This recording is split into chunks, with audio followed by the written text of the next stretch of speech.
आज प्रदोष का दिन है, प्रदोष काल है। आप भूल गए प्रदोष के दिन, प्रदोष काल के दिन, प्रदोष के दिन, प्रदोष काल में आपने मुझसे वचन दिया था कि तू जिस जगह पर ले जाकर खड़ा कर देगा उस स्थान में मैं चारों तरफ अपनी दृष्टि फेरूंगा, और चारों तरफ दृष्टि जहां फेरूंगा, जो जिस कामना को करेगा उसकी कामना मैं पूरी करूंगा। ये आपने मुझे वचन दिया था भोलेनाथ। क्यों माताएं प्रदोष का व्रत करती हैं? क्यों पुरुष प्रदोष का व्रत करते हैं? क्यों बच्चे प्रदोष का व्रत करते हैं? प्रदोष का व्रत करने का केवल एक सार तत्व यह है, प्रदोष के दिन, प्रदोष काल में मेरा देव अधिदेव महादेव निकलते हैं अपने मंदिर से बाहर, नंदी पर बैठकर कैलाश पे से निकलते हैं, काशी विश्वनाथ चलते हैं, देवघर वाला नंदी लेकर बाहर निकल जाता है। और प्रदोष काल में भगवान ने नंदी को जो वचन दिया था कि जहां तू खड़ा होगा चारों तरफ दृष्टि फेर कर जितने दिखेंगे सबका कल्याण मैं करूंगा, जो मांगेगा उसे मिल जाएगा। इसलिए प्रदोष के दिन, प्रदोष काल में हम शंकर की आराधना में लगे रहते हैं, प्रयास करते हैं कि मुख से श्री शिवाय नमस्तुभ्यम निकल जाए, पंचाक्षर मंत्र नमः शिवाय निकल जाए, षडाक्षर मंत्र ओम नमः शिवाय निकल जाए, भगवान के मंत्र का जाप हमारे मुख से निकल जाए। जब हमारे मुख से भगवान का नाम जाप निकलेगा तो हो सकता है कि शिव की दृष्टि हम पर पड़ जाएगी और हमारा कल्याण निश्चित हो जाएगा, हमारा कल्याण।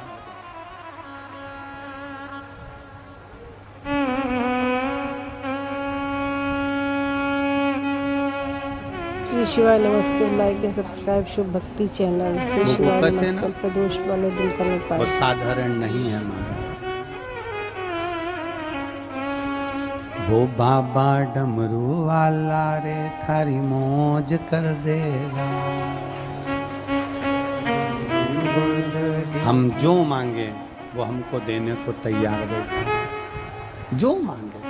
इसलिए भाव से, हृदय से शिव को जब हम पुकारते हैं, शिव दौड़कर आता है। प्रदोष के दिन, प्रदोष काल में शिव जी के नाम का स्मरण प्रत्येक को कर लेना चाहिए। और एक नंदीश्वर शिव महापुराण से एक बात सीख कर जाइएगा। अगर आपको लग रहा है कि दुख समाप्ति नहीं हो रहे, एक बीमारी से उठे दूसरी बीमारी में लग गए, फिर कोई दुख आ गया, फिर कोई दुख आ गया, फिर कोई तकलीफ आ गई, फिर कोई तकलीफ आ गई, बार बार आपको लग रहा है कि दुख पीछा ही नहीं छोड़ रहा। प्रदोष के दिन, प्रदोष काल में 2 जगह दिए लगाना प्रारंभ कर दो। पहला, बेलपत्री के वृक्ष के नीचे पहला दिया प्रदोष काल में, प्रदोष के दिन बेलपत्री के वृक्ष के नीचे। और दूसरा दिया अपने दरवाजे की चौखट के बाहर, मतलब अपन बाहर खड़े होंगे, अंदर की ओर दिया नहीं, बाहर की ओर। एक दिया बेलपत्र के नीचे देवाधिदेव महादेव से प्रार्थना कर कर, हे शिव शंकर, हे गौरी शंकर, हे शिव, आज प्रदोष का दिन, प्रदोष काल में आप भ्रमण के लिए निकलोगे नंदीश्वर के साथ में, ऐसी कृपा करना, आपके लिए मैंने द्वार सजाया है भोलेनाथ, आपकी दृष्टि मेरी चौखट पर भी कर देना, मेरी जिंदगी सवर जाए। इसलिए 2 दीप स्मरण करो। हाँ, अच्छा इशारा करा है, उसे समझ गए हो। जिस दिए को आप लगाओगे प्रदोष के दिन, प्रदोष काल में, एक दिया बेलपत्री के वृक्ष के नीचे लगाया है, और दूसरा दिया जब आप घर में प्रवेश करोगे तो राइट हैंड पर ही लगाएं। कौन से हैंड पर लगाएं? राइट हैंड पर। बहुत बहुत साधुवाद आपको दीदी, धन्यवाद, धन्यवाद दो। उन्होंने इशारा करके बताया कि दिया किस ओर लगाएं, कम से कम अपने को अंदाजा तो लग जावे ना दिया किस ओर लगना चाहिए। साधुवाद था, बहुत बहुत साधुवाद। इसको जागरूक श्रोता कहते हैं, जिनको कथा के प्रति रुचि है और भगवान के भजन के प्रति रुचि है, वो तुरंत भाव से उसको स्वीकार कर ले। तो 2 जगह दीप, पहला कहां पर लगाएंगे? जम के बोलो जरा। बेल पत्री के वृक्ष के नीचे। अब बेलपत्री के वृक्ष को भी समझना, कौन सा वृक्ष होना चाहिए? जो आप खड़े हो, दोनों हाथ ऊपर हो, उस हाथ तक भी उसकी पत्ती को स्पर्श ना हो पाए, मतलब उसकी छाया हमारे पूरे शरीर पर पड़े, तो बेलपत्री के वृक्ष की मूलता का आनंद है।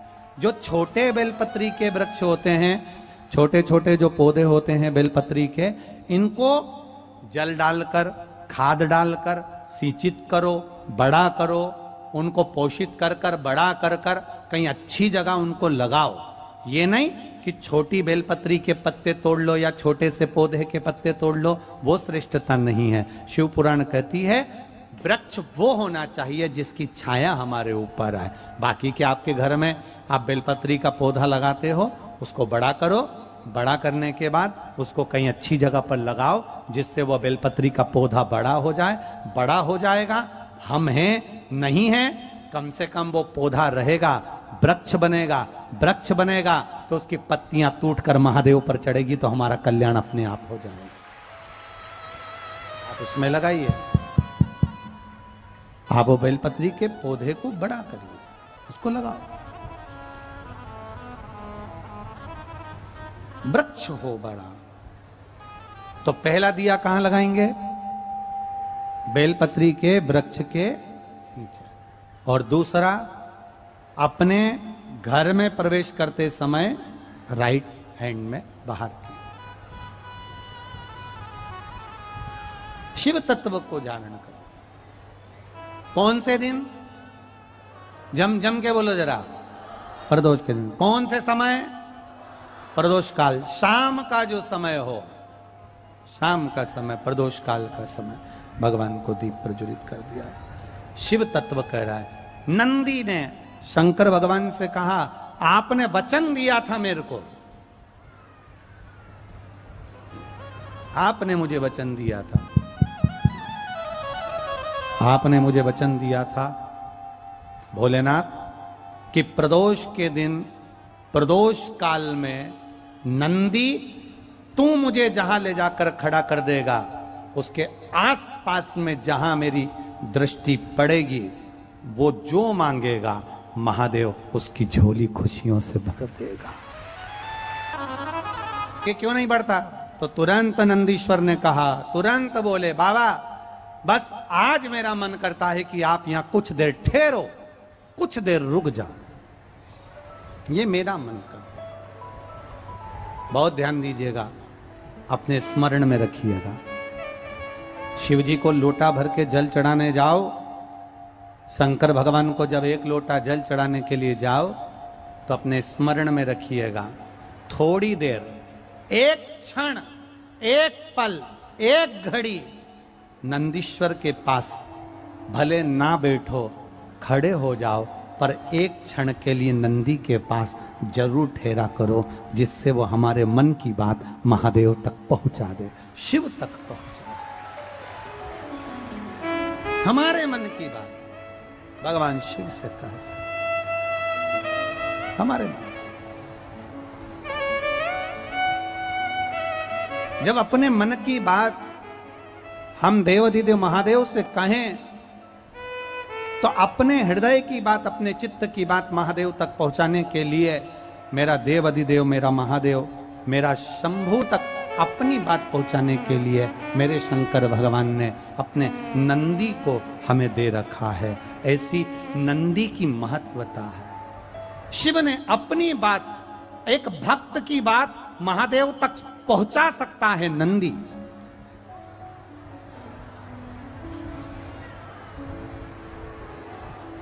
एक भक्त की बात शिव तक पहुंचाने के लिए नंदी मूल है। नंदी मूल। आप अपने हृदय की बात नंदी से कहें, नंदी बाबा देव अधिदेव महादेव से कह ही देता है। इतना बन सकता है। आप नंदीश्वर शिव महापुराण की कथा सुन रहे हो, नंदी के पास बैठकर नंदी के कानों में, नंदी के चित्त में हमारे हृदय की बात हम कहें और वो बात नंदीश्वर देवादिदेव महादेव तक पहुंचाए। शिलाद मुनि के लिए नंदी थोड़ी देर बैठ, शिलाद मुनि के लिए नंदी हिलता ही नहीं है, खड़ा है, नंदी खड़ा।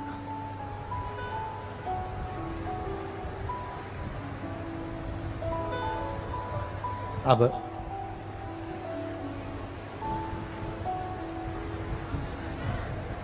जब नंदी नहीं हिला, पार्वती जी ने शंकर जी से कहा ये नंदी हिलने वाला नहीं है। अपन नंदी से नीचे उतर जाते हैं। भोलेनाथ पार्वती जी के साथ में नंदी से नीचे उतरे और उतरकर शंकर भगवान ने सबसे पहली दृष्टि शिलाद मुनि पर दे दी। जो शिलाद मुनि पर दी, मिट्टी का ढेला हटा। शिलाद मुनि तुरंत सामने प्रकट होकर कहते हैं, बाबा आपका दर्शन पाने के लिए जिंदगी निकल गई, आज मेरा शरीर पूरा हो जाता, आपने दर्शन दिया है।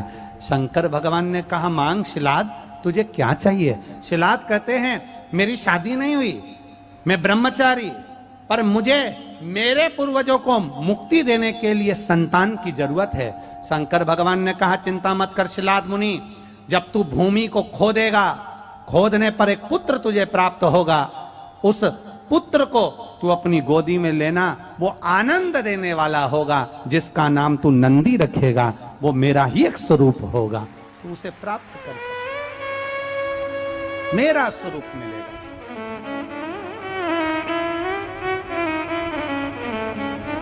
पर भोलेनाथ ने कहा, देने पर अगर पर, किंतु, परंतु, क्या, क्यों ये शब्द अगर लग जाता है तो टेंशन आ जाता है। पर शिलाद मुनि ने कहा, प्रभु ये पर क्यों लग रहा है, आखिर आप क्या कहना चाहते हो?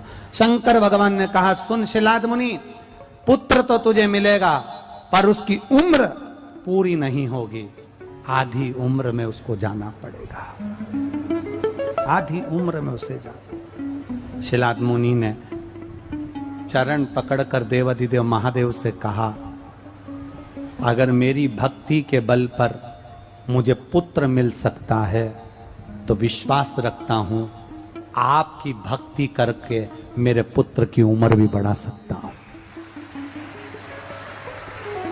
अकाल मृत्यु वो मरे जो काम करे चंडाल का, काल उसका क्या बिगाड़े जो भक्त हो महा काल का। शंकर का उपासक भय नहीं खाता, डरता नहीं है। शिव की भक्ति करने वाला कभी नहीं डरता, शंकर की आराधना करने वाला कभी नहीं डरता, शंकर की उपासना करने वाला नहीं डरता। शंकर की भक्ति करने वाला, अगर कोई उपासना करने वाला है, शिव को एक लोटा जल चढ़ाने वाला है, शंकर का व्रत करने वाला है, शिव की भक्ति करने वाला है, देवघर तक जल चढ़ाने सुल्तानगंज से पैदल जाने वाला है, तो वो दुनिया में कभी नहीं डरता, वो आगे ही बढ़ता चले जाता है, डरता वरता नहीं है। शिव भक्ति में रमो। भगवान को रिझाने के लिए कोई तुमसे कहे कि तुम 1.25 मन लड्डू का भोग लगाओ, उन्हें 1.25 किलो रोज मक्खन चढ़ाओ, तो कोई कुछ कहे, कोई कुछ कहे। जैसे कल वो हमारे सोमानी जी के कोई परिचित हैं, तो वो बता रहे थे कि मंदिर आपने कहा था इतना सा काला तिल चढ़ाना, और मालूम पड़े वो 250 ग्राम आधा किलो चढ़ाया। अब ऐसे तो तुम कुछ भी करो, ऐसा तुम्हारी मर्जी पड़े जो करो, पर कई चीजें ऐसी हैं जिसका हमारे शास्त्रों में प्रमाण नहीं, तो भी लोग उसको कर रहे हैं, तो भी लोग कर रहे हैं, और कर रहे हैं बस उनका मन शांत कि हमने कर दिया, हमको सुख मिल गया। पर वो देखिए, सिर दर्द अगर आपका हुआ है तो आपने डिस्प्रिन भी ली है, एनासिन भी ली है, फिल्म भी ली है, और ना जाने कितनी टेबलेट आपने सिर दर्द के समय पर एक साथ खा ली, खा तो ली, पर बाद में रिएक्शन तो करेगी। इतनी खाई है तो एसिडिटी तो होगी, इतनी खाई है तो कुछ ना कुछ प्रॉब्लम तो होगी। तुमने एक साथ खा ली। पूजन पाठ करते समय हमें इस चीज का अंदाजा होना चाहिए कि हम किस पाठ को कर रहे हैं, हम भगवान की भक्ति किस रूप में कर रहे हैं, हम भगवान को कैसे रिझा लें। हमें ज्यादा टेबलेट खाने की जरूरत नहीं है, हमें एक ही औषधि ऐसी पा लेना है, हमको एक टेबलेट ऐसी खा लेना है जिससे सिर दर्द बंद हो जाए, और जो तुम्हारे शरीर पे लगे उसको खाओ। कई कई माताएं तो कहती हैं हमको ये दवाई सूट नहीं करती, डॉक्टर से भी बोल देती साहब हमको ये दवाई सूट नहीं करती, हम नहीं खा सकते, खाएंगे एसिडिटी होगी, खाएंगे ऐसा होगा। उसी तरह अगर आपका चित्त, आपकी वृत्ति, आपका मन 10 जगह पर नहीं लगता, साफ मना कर दो, मैं नहीं जा सकती, मेरा मन उधर नहीं लगता, मैं ये नहीं कर सकती, मेरा मन नहीं। पर मेरा मन शंकर के भजन में, मेरा मन राम के भजन में, मेरा मन कृष्ण के भजन में, मेरा मन भगवान की भक्ति में अगर रमा है तो उसको रमा।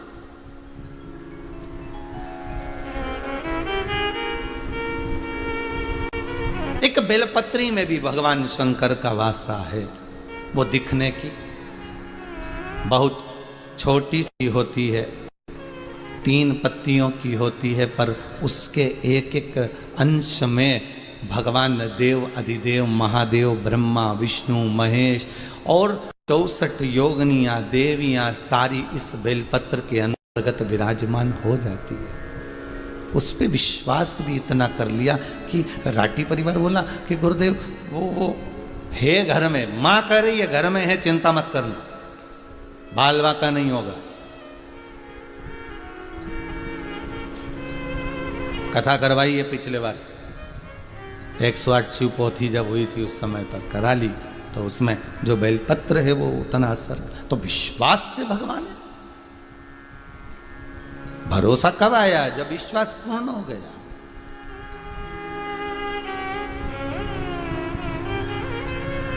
और जब भगवान सम्मुख में आता है तो यही आनंद दे जाता है। कई लोग कहते हैं महाराज भगवान को रिझाने के लिए हम बहुत प्रयास करते हैं, क्या भगवान रीझ जाता है? क्यों नहीं। लंका अधिपति रावण ने भगवान शंकर को रिझाया उस तरह से, हम नहीं रिझा सकते। हमने तो कह दिया रावण इतना बलवान था, उसके पास में सोने की लंका थी, वो ऐसा था, वो वैसा था, पर उसकी तप साधना भी तो देखो, उसकी तप साधना भी तो देखी जाए। जब गर्मी पड़ती थी तो गर्मी के 4 महीने चारों तरफ अग्नि को प्रकट करता था, और बीच में बैठकर अग्नि की लपट इतनी होती थी कि उसके सिर के ऊपर से वो अग्नि जाती थी, चारों तरफ अग्नि जलाकर तप करता था। बारिश आती थी, बाहर बैठकर तप करता था, ठंड पड़ती थी, पानी में डूबकर तप करता था। और जब इससे भी शंकर प्रसन्न नहीं हुए, देवताओं ने कहा भोलेनाथ उसने इतनी तप साधना कर ली, उसने इतना भजन कर लिया, और आप प्रसन्न नहीं हो रहे, आप प्रकट नहीं हो रहे। उसकी तप साधना से आप प्रसन्न नहीं हो रहे, उसकी तप साधना से आप प्रकट नहीं हो रहे। सोने को जितना तपाओगे उतना निखरेगा, कुंदन उसका आनंद तभी तो बनेगा। और एक बार अगर तप गया, एक बार अगर निखर गया, तो फिर उसमें कोई खोट नहीं रहेगा, और खोट नहीं रहेगा तो वो हॉलमार्क लगाकर बेचा जा सकता है कि ये कंपनी का है और इसकी गारंटी है, जितने में दिया गया उतने में लिया जा सकता है। पहले कोई गारंटी नहीं मिलती थी, पर आजकल गारंटी है हर चीज की, आप उतने में इसको वापस कर सकते हो, जितने का लेकर जा रहे हो उतने में प्राप्त वापस हो जाएगा। रावण को और तपाओ, और तपाया, जब तपता रहा रावण तो उसने विचार करा कि शिव प्रसन्न नहीं हो रहे, तो अपना शीश काट कर देना चालू कर दिया, और एक नहीं 9 शीश जब दे दिए, और 10वां शीश जब लंका का राजा रावण काट कर दे रहा था, 10वां शीश जब भगवान शिव को प्रदान कर रहा था, शंकर जी सामने प्रकट हो गए। रुक भाई, क्या चाहिए तुझे, बोल, इतना दे दिया तूने।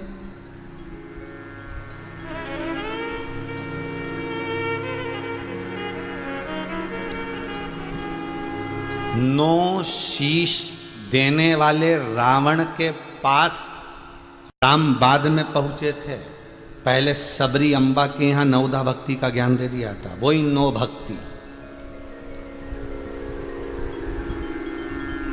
वही नो भक्ति। शबरी अम्बा के दरवाजे पर जाकर नवदा भक्ति का ज्ञान दिया और उसके बाद में वो जो 9 शीश रावण ने दिया था और 10वां शीश काट ही रहा था और भगवान सम्मुख में आ गए। सामने सम्मुख में भगवान शिव आ गए। मत काट, क्या चाहिए ये बोल दे। और उसने तब किया, किस चीज के लिए करा था? जब ब्रह्मा जी से उसने वर मांग लिया था कि मैं मरूं तो नाभि में अमृत है, वो सूखेगा तब मैं मरूंगा। मरने की तो उसके पास में गारंटी आ गई थी कि मरूंगा तब जब वो सूखेगा। सोने की लंका उसको पहले मिल चुकी थी। सारा सुख लंकाधिपति रावण के पास में था। ऐसा कोई सुख नहीं था जो लंकाधिपति रावण के पास में नहीं होगा। जितने ग्रह थे रावण के यहां पर थे, जितने देवता थे रावण के यहां हाजिरी में आते थे। जब दुनिया का सारा सुख उसके पास में है, सर्व सुख उसके पास में, तो फिर शंकर को क्यों रिझाया? शंकर को रिझाने का कारण क्या था? अरे साहब, आपके पास में गाड़ी है, बंगला है, फैक्ट्री है, दुकान है, जमीन है, जायदाद है, फार्म हाउस है, सारा सुख आपके बच्चे, बहुएं, परिवार, कुटुंब, बेटी, दामाद, नाती, पंती, पोता, पोती, सब कुछ है। सारे सुख आपके पास में, सर्व सुख, कोई कमी नहीं आपके पास में। फिर कोई आपसे कहे कि जाओ अब शिव महापुराण की कथा सुनो, जाओ शंकर की कथा करवाओ। जब सारे सुख हैं तो मैं पुराण क्यों करवाऊं? जब सारे सुख हैं तो मैं कथा क्यों करवाऊं?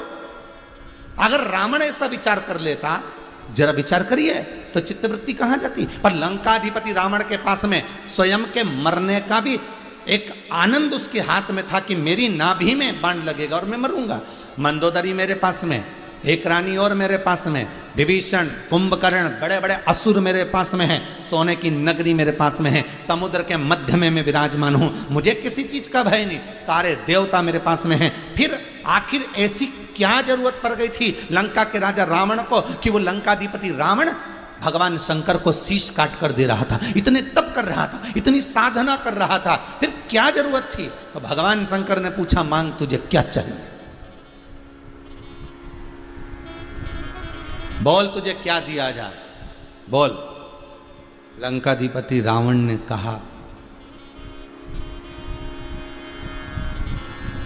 आपको कैलाश लेकर चलना, कैलाश से लंका लेकर चलना।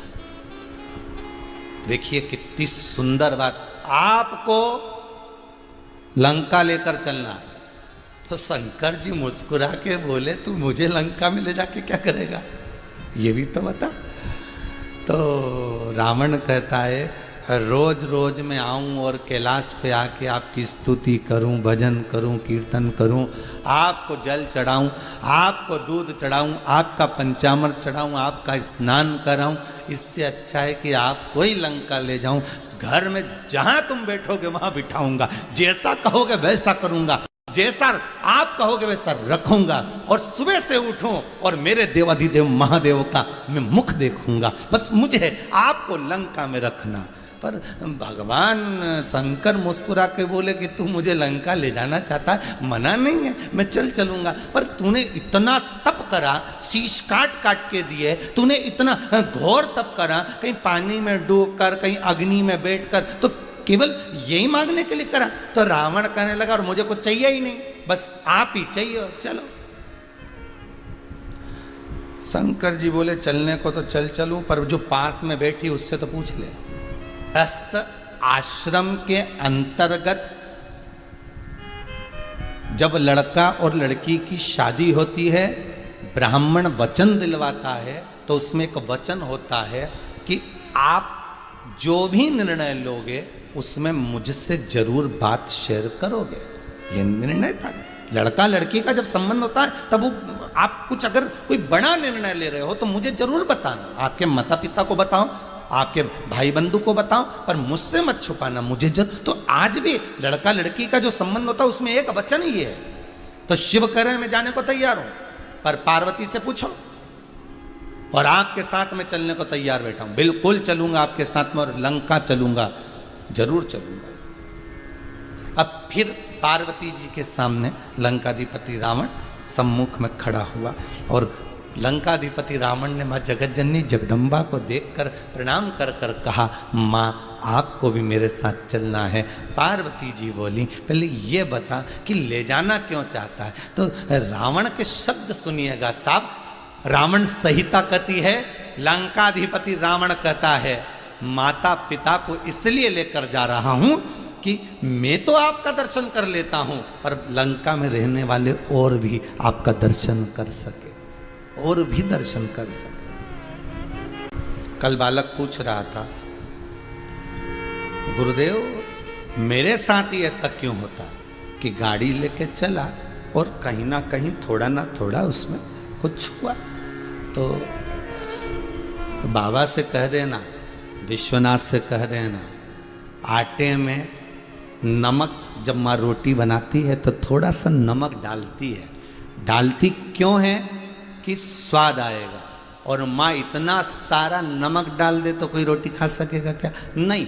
भगवान से कह देना, बड़ी कृपा कर रखी है भोलेनाथ, हो सकता है कोई मेरा ग्रह ऐसा बन रहा होगा जिसमें मेरे कुछ दुख के, कुछ एक्सीडेंट आदि के क्रम होंगे, पर तेरी कृपा है, आटे में नमक के बराबर धीरे धीरे मेरे उस ग्रह को तू काटता रहता है। तेरी कृपा है ये, तेरी करुणा है ये। वो धीरे धीरे स्लो तो कहीं ना कहीं उस जो ग्रह आ रहा है, जो काल आ रहा है, उसको मेरा महाकाल धीरे धीरे कर कर उस ग्रह को काट रहा। तो उसको धन्यवाद देना। जैसे आटे में नमक डले और स्वाद आए तो ऐसा चल जाएगा, थोड़ा थोड़ा थोड़ा थोड़ा चल जाएगा, पर ज्यादा नहीं। आटे में नमक के बराबर झेल सकते, दुख सहन कर सकते, पर इतना मत तोड़ना कि तकलीफ हो। बाबा कृपा कर, और यही कृपा उसकी है। अगर थोड़ा बहुत तकलीफ आ रही है तो बाबा को धन्यवाद देना, ठीक है बाबा बड़ी कृपा, आपने प्रसाद दे दिया, बहुत कृपा करिए, संभलने का मौका दिया है, संभलने का मौका दिया। ये बाबा की कृपा है, ये बाबा की उदारता है।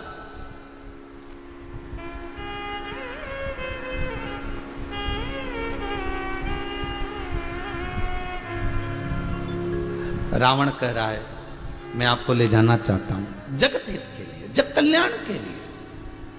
आपसे भी निवेदन है, जितने आस्था चैनल पर कथा सुन रहे हो, जितने मोबाइल पर कथा सुन रहे हो, फेसबुक पर जितने कथा सुन रहे हो, सबसे करबद्ध निवेदन है, अगर आप भगवान के सामने जाओ तो सबसे पहले अपने लिए बाद में मांगना, पहले जग हित के लिए मांग लो। मेरे अड़ोसी पड़ोसी कुटुंब कबीला नाते रिश्ते सब सुखी रहे, भगवान ऐसी कृपा कर, कोई दुखी ना हो। सुखी रहे संसार में, दुखिया रहे न कोई, ये अभिलाषा मेरी है, सो भोले पूरी हो। सब सुखी रहे, सब आनंदित में रहे, आनंद मस्ती में और अलमस्त होकर। इसलिए हम बार बार कथा में कहते हैं, क्या किसको रोइए चादर तान कर सोइए, आग लगे बस्ती में अपन रहो मस्ती में। भगवान ने जितना शरीर दिया है, जैसा स्वरूप दिया है, जैसी भगवान ने कृपा करी है, उसमें इतने सुखी रहना कि तुम्हारे बराबर दुनिया का कोई सुखी व्यक्ति ना हो।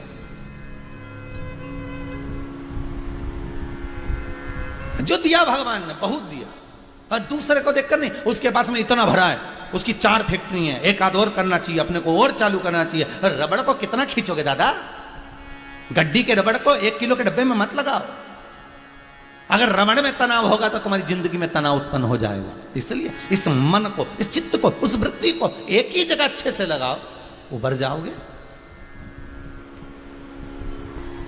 अरे भजन भोले बाबा का करते रहोगे तो संसार सागर से तरते रहोगे। अगर शिव का भजन कर रहे हो, शिव का स्मरण कर रहे हो, लंकाधिपति रावण कर रहा है, माँ मैं आपको लेना चाहता हूँ, ले जाना चाहता हूँ, चलिए माँ चलो मेरे साथ, शंकर मेरे साथ चलो। शिव जी से पार्वती जी बोली आप जाना चाहते हो? शंकर भगवान बोले अब भगत है, भगत तो जहां ले जाएगा वहां जाना पड़ेगा। भगत तो भगत, जहां ले जाएगा वहां जाना है। उसमें दिक्कत क्या है? पार्वती जी बोली दिक्कत एक ही है। क्या? अगर रावण जिद कर कर अपन को ले जा सकता है तो जिद कर कर कर सारे काम भी करवा सकता है। बहुत ध्यान देना महाराज, बहुत। मम्मी पापा तुम मेरे साथ पूना चलो, यहां नहीं रहोगे, चलो मेरे साथ पूना मेरे ना। बेटा जिद कर कर ले गया, बहू भी ले गई और इतना काम धाम जमाया, इतना सब कुछ जमाया और उसके बाद में तुम चले भी गए और वहां तुमने 1 महीना 2 महीना 3 महीना 4 महीना 5 महीना खूब अच्छे से रहे और एक आध दिन फिर मालूम पड़े तुमको कोई बात पर क्रोध आए या बच्चों को किस बात पर क्रोध आ जाए और मन में मन मोटा उत्पन्न हो जाए और मालूम पड़े वो अपने बच्चों को दादा दादी को नहीं दे, दादा दादी कुछ बोले और वो ना सुने तो मन दुखेगा। पार्वती के शब्द सुनिएगा। ये शिव महापुराण केवल शंकर की कथा नहीं, ये शिव महापुराण अपनी अपनी खुद की कथा है। ये शिव महापुराण अपने दिल की कथा है। ये शिव महापुराण अपनी खुद की व्यथा है।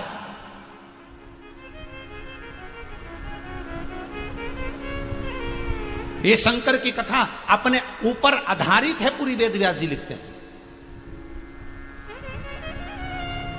कि मान लो हम चले भी गए, शंकर पार्वती अगर लंका पहुंच भी गए तो लंका के रावण के अधीन तो हो गए ना। एक निवेदन, अगले साल की श्रावण की पहली कथा आपके यूट्यूब और फेसबुक पर डली हुई है, उसको निकाल कर सुनिएगा।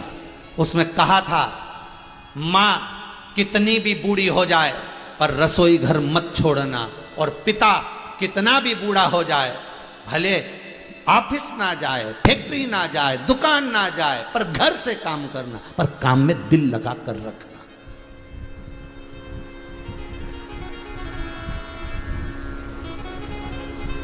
कितने भी बूढ़ी हो जाओ, रसोई घर मत छोड़ना।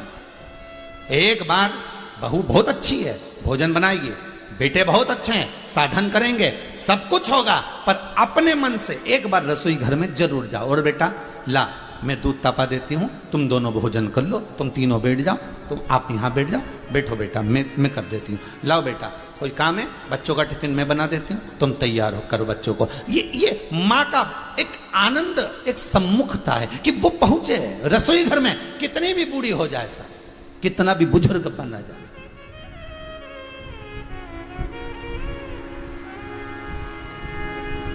भले बहू ना कहे कि मम्मी आज आपने दाल अच्छी बनाई है, पर बहू का दिल जरूर कहता है कि मम्मी ने आज ये चीज अच्छी बनाई है, क्योंकि आज सबने अच्छे से खाई। बहू के मन में आ गया कि आज ये सामान अच्छा बना, क्योंकि सबने अच्छे से खाया तो बहू को समझ में आ गया। भले वो ना बोल रही हो, पर उसकी चित्तवृत्ति में ये रहेगा, सम्मान जरूर रहे, आदर जरूर। तो निवेदन है, शंकर और पार्वती की कथा कह रही है, संपूर्ण विश्व इस कथा को सुन रहा है, संपूर्ण विश्व कथा को सुन रहा है और इस कथा के रस तत्व को ग्रहण कर रहा है।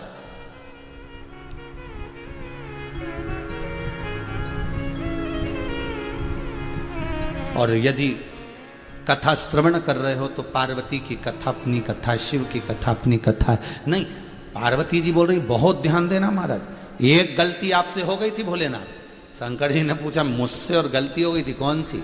अच्छा ये पतियों मानते बड़े देर में, और मानते हैं तब कहते हैं हाँ हाँ बिल्कुल सही बोली थी तू, मानते थोड़ा लेट है, हाँ पर मानते जरूर है। और कई कई सोचे कि बिल्कुल हमारी मान के ही चले, तो वो नहीं हो सकता हो। मानते हैं परंतु थोड़ा लेट। तो शंकर जी से पार्वती जी बोली, तो एक गलती आपसे पहले भी हो गई थी। भगवान शंकर बोले, वो कौन सी गलती हो गई थी, जरा बता तो जरा। पार्वती जी बोली, याद करो, गणेश जी और कार्तिकेय दोनों को कह दिया कि पृथ्वी की परिक्रमा कर करा, और पृथ्वी की परिक्रमा करने दोनों को भेज दिया। गणेश जी महाराज चूहे पे बैठ गए, कार्तिकेय मोर पर बैठ गए। कार्तिकेय गए परिक्रमा करने के लिए, और गणेश जी ने लगा लिया अपन दोनों की परिक्रमा। वो तो मैं नेत्र बंद कर कर साधना में लीन थी, अपने दोनों पुत्रों का स्मरण कर रही थी। और उतनी देर में जैसे ही गणेश जी ने परिक्रमा लगाई और तुमने खड़े होकर कह दिया, गणेश मैं तुझे वर देता हूं कि तू प्रथम गिनती में पूजा जाएगा, मैं तुझे वर देता हूं कि तू प्रथम पूज्य होगा। पार्वती जी बोली, गलती नहीं हुई थी आपसे, कार्तिकेय पृथ्वी की परिक्रमा करने गया था, गणेश ने अपन दोनों की परिक्रमा लगाई थी। और गणेश जी ने कहा था, आप ही में पृथ्वी, आप ही में आकाश, आप ही में तलातल पताल, सब कुछ आप में है, इसलिए मैंने आपकी लगा ली। तो बेटे ने, कार्तिकेय ने आपकी बात सुनकर पृथ्वी की परिक्रमा करी। उसने गलत किया क्या? नहीं, आपके वचन को रखा। और गणेश ने अपनी बुद्धि का परिचय देकर यहीं परिक्रमा लगा ली, और आपने उसे वर दे दिया। मुझे यह श्रेष्ठ नहीं लगा। याद करो भोलेनाथ, ये मुझे श्रेष्ठ नहीं लगा, इसलिए मैंने वर मांगा था आपसे कि आज के बाद शंकर की कभी परिक्रमा ना हो। क्योंकि एक परिक्रमा इतनी भारी पड़ गई थी, इतनी भारी पड़ गई थी कि एक को वर मिल गया और दूसरा मौन होकर श्रीशैलम पर मल्लिकार्जुन के रूप में बैठ गया। ये मल्लिकार्जुन श्रीशैलम पर भगवान बैठे, क्यों बैठे हैं? बस कारण यही, कार्तिकेय रूट के चले गए तो वहां जाके बैठ गए। माता पिता मनाने गए उनको, रोज चलो, नहीं आए, मेरे को नहीं जाना। कोई ऐसी गलती हमारे जीवन में ना हो। शंकर जी की परिक्रमा क्यों नहीं होती? क्योंकि पार्वती ने वर मांगा था, आज के बाद आपकी कोई परिक्रमा ना करे। अगर परिक्रमा करेगा तो जितना उसने पुण्य करा है वो छिन्न हो जाए। इसलिए शंकर, अगर आपकी परिक्रमा हो तो आदि हो, पूर्ण परिक्रमा नहीं।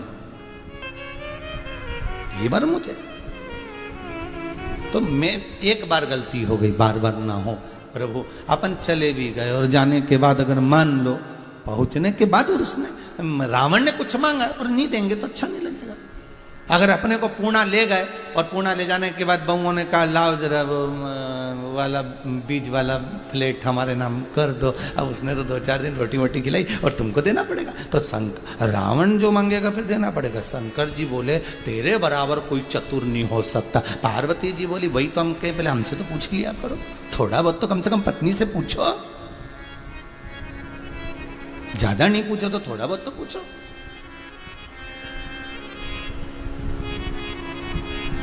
तब क्या करा जाए? मैंने रावण को वर दे दिया कि मैं तेरे साथ लंका चलूंगा। अब क्या करें? पार्वती जी बोली, आप शिवलिंग की आकृति में आ जाओ, रावण के साथ जाओ, पर रावण को कह देना मैं चल तो रहा हूं, जहां पर तूने मुझे भूमि पर रख दिया जाऊंगा नहीं, वहीं रह जाऊंगा। रावण से बस इतना कह दो तो क्या रावण मान जाएगा? इतने में पार्वती जी बोली, मैं रावण के नस नस को जानूं, इतना अहंकार भरा है, वो यूं ही कहेगा तुमसे कि मुझसे तुम नहीं उठोगे। जब मैंने कैलाश पर्वत उठा लिया तो तुम्हें उठाने में क्या दिक्कत? अब फिर देखो तुम तो चालू हो जाओ, बोल दो एक बार। जिस व्यक्ति को अहंकार रहता है ना, उसके सामने बस इतना कह दो, तुमसे इतना नहीं बने। कैसे नहीं बनेगा? अब भी करो, देखो 2 मिनट में करके लाती हूं। और वो जाए हो,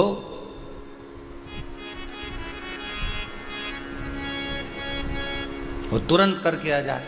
बस चढ़ाना ही तो था, और रावण को चढ़ाने का ही तो क्रम था। बस चढ़ा दिया रावण को, और रावण को चढ़ाया। और शंकर जी ने कहा, सुन लंकेश, लंकाधिपति रावण, मैं तेरे साथ लंका जाने को तैयार हूं, पर शर्त एक है। क्या? कि मुझे ले जाते अगर तूने बीच मार्ग में कहीं रख दिया तो मैं फिर चलूंगा नहीं, उठूंगा नहीं। रावण बोला, प्रभु आप मुझसे नहीं उठोगे? भगवान बोले, तो चल। तो पक्का चल। और जो लेके चले तो शंकर भगवान जाने से पहले पार्वती से बोले अगर ये ले गया तो। पार्वती जी बोली मैं भी तुम्हारी ही अर्धांगिनी हूं, चिंता मत करो। बीच रास्ते में, क्योंकि मैं जगदम्बा हूं, मैं जगदम्बा।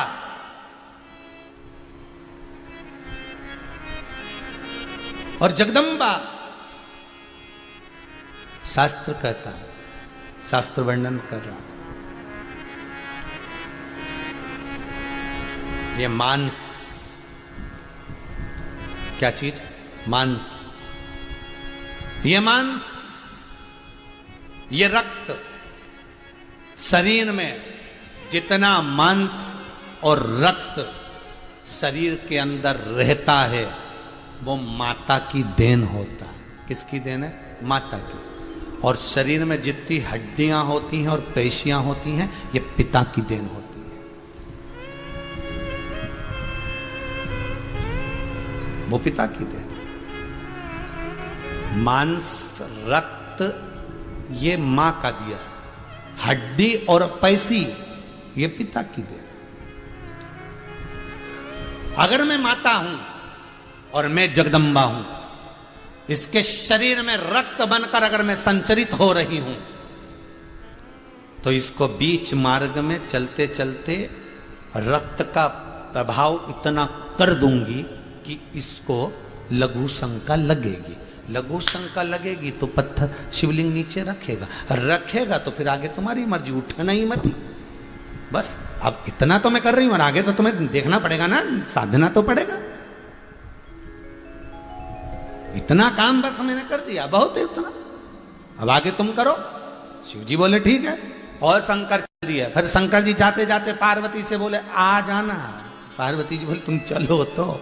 और चलते चलते चलते चलते और चितवन में पहुंचे और वहां रावण को लघु शंका लगी तो उसने भगवान शिव को भूमि पर रखा और रखा तो फिर उठाया आकर तो उठा नहीं। रावण ने मन में सोचा उठ नहीं रहा, उठाया फिर उठा नहीं। आखिरी में रावण जान गया कि ये जाने वाले नहीं है, मैं ही फंस गया बीच में, मैंने गलती कर दी जो ऐसा बोल दिया हाँ चलेगा, अगर तो ये तो गड़बड़ी हो गई। रावण ने सोचा अगर ये मेरे यहाँ नहीं जाएंगे तो मैं कहीं नहीं रहने दूंगा, इन्हें जमीन में दबा दूंगा। और रावण ने अपना अंगूठा लगाया और अंगूठा लगाकर रावण ने शिवलिंग को जमीन में धसाया। वो भूमि में शिवलिंग धस गया। थोड़ा सा भाग, मात्र 4, 8 और ये 3 उंगल, बस इसको मिला लो, इतना बड़ा शिवलिंग ऊपर रह गया, बाकी का सब जमीन में धस गया। और जिस अंगूठे से दबाया था इसलिए शिवलिंग पर आज भी अंगूठे का निशान। वही इस भारत की भूमि का वैद्यनाथ भगवान है, वही इस भारत की भूमि का वैद्यनाथ भगवान।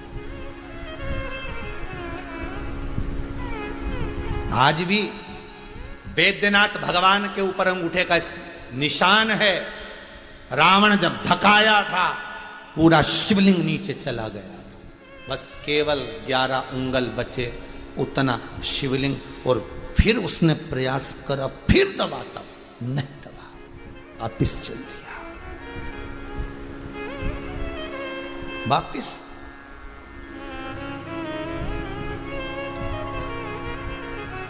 मंदोदरी ने पूछा तुम तो गए थे शंकर जी को लेने। अच्छा, ये पत्नियां जो होती है ना, ये पति के आनंद भी खूब लेती है। ये कहीं के जाएगी कि तुम तो भी झगड़ा करके गए थे, वापिस कैसे आ गए? और तुम तो कह रहे थे कि अभी आऊंगा ही नहीं, तो कैसे आ गए? कैसे?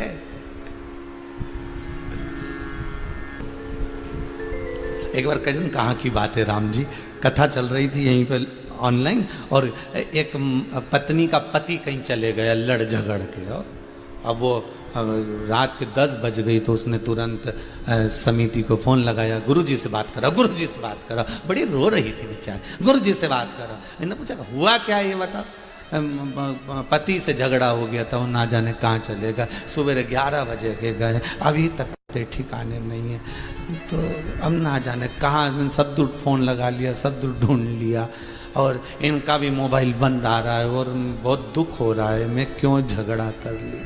हमने कहा ठीक है, वो तो अब जो होना था तो हो, पर तुम कहाँ कहाँ ढूंढ ली, सब दूर ढूंढ ली। छत पे गई थी, बस वहां नहीं गई, चली जा। ऊपर जाए, फ्लाइट मोड पे मोबाइल कर लिया था उसने और गेम खेल रहा था। गेम उसने वापस फोन करा, गुरुजी को धन्यवाद देना, मिल गया। मंदोदरी थोड़ा सा आनंद तो लिया। मंदोदरी बड़ी प्रसन्न थी। मंदोदरी ने जैसे रावण आया ना, धन धनाते हुए, रावण जब चलता था पृथ्वी हिलती थी। कहते लंका हिलती थी रावण के चलने पर, पांव जब धरता था। तो मंदोदरी निकल के अपने जैसे कोई आता है तो बेल बजाता है, तो रावण आता था तो बेल बजाने की जरूरत नहीं पड़ती, बेल खुद ही बज जाती थी, क्योंकि पांव ऐसा रखता था। और जो लंकाधिपति रावण आया और आते से मंदोदरी बाहर निकल के आ गई, और मंदोदरी बाहर निकल के आते से पूछी क्यों शंकर जी लेने गए थे, भोलेनाथ आए नहीं। तो रावण बोला फालतू की बात करना मत, ला रहा था। फिर विभीषण बोला ला तो रहे थे भैया, पर बीच में लग गई लघु शंका। तो कहां से आए लंकाधिपति किया, यहां भगवान भोलेनाथ। अब तो रावण को भीतर क्रोध आ गया। मंदोदरी कहकर अंदर चली गई। अच्छा, पत्नियों की आदत रहती, जो भी बोलना बोल बुला के रसोई घर में घुस जाती, तुरंत कहा और गई, बोली और चली। वो रुकती नहीं है, बस कहे कुआ कहे वो जा रही, वो जा रही, वो पहुंच गई। अब मंदोदरी ने कहा तुम तो शंकर भक्त तो अगर मेरे साथ नहीं आए, इसलिए मैं जमीन में उसको पताल में धक्का कर आ गया। ओ विभीषण बोले जिनको ये पताल में धक्का कर आए हैं, थोड़े से शंकर जी बाहर रह गए, जटा जटा। अच्छा, फिर विभीषण भैया क्या हुआ? विभीषण के विष्णु भगवान, ब्रह्मा जी, इंद्र, वरुण देव, गरुण देव, जल देव सब पूजन कर रहे हैं उनकी प्रतिष्ठा, कि रावण छोड़ गया, अपने को मिल गए शंकर भगवान, प्रतिष्ठा कर, प्राण प्रतिष्ठा। पूरी दुनिया में 12 ज्योतिर्लिंग में से एक ज्योतिर्लिंग ऐसा है, बाबा बैद्यनाथ, बाबा धाम बैजनाथ जी, जिनकी प्राण प्रतिष्ठा किसी एक ने नहीं, जिनकी प्राण प्रतिष्ठा ब्रह्मा, विष्णु, इंद्र, वायुदेव, जलदेव, गरुण देव, 33 कोटि देवताओं ने एक साथ मिलकर करी। 33 कोटि देवता जिसकी स्थापना करे, वो बाबा बैद्यनाथ धाम, वो बाबा धाम है। सच क्या? शिव को पाना कोई सरल है क्या? शंकर को बस वाणी की शुद्धता हो, आपके हृदय की शुद्धता हो। कहते हैं वस्त्र कौन कलर का है उससे मतलब नहीं होगा। भगवान को पाने के लिए वस्त्र चेंज करने की जरूरत नहीं, मन को चेंज करना पड़े, मन बदलना पड़े, भगवान मिल जाए। और कोई कहे कि लड्डू से मिलेगा, पेड़े से मिलेगा, घी से मिलेगा, जल से मिलेगा, दूध से मिलेगा, नहीं। भगवान को पाने के लिए निर्मल मन सो मोहि पावा, मोहि छल छिद्र कपट ना भावा। अपनी वृत्ति देता। कोई किसी रूप में, कोई किसी रूप में पाता ही है। इसकी कीमत बढ़ाना है तो भगवत भजन को हृदय में उतारना है। भगवत भजन।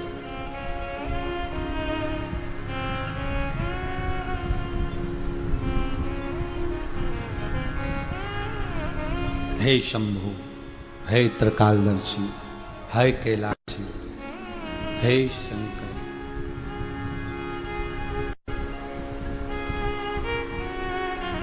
हे शंभु।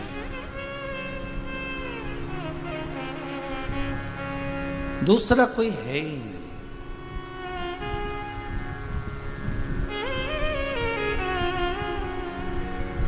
उसके सिवाय कहां जाए? शिव पुराण कह रही है भगवान शंकर के नेत्र बिंदु बंद करने पर एक बिंदु प्रकट हुआ, उस बिंदु से एक बालक उत्पन्न हुआ जिसका नाम अंधकासुर था।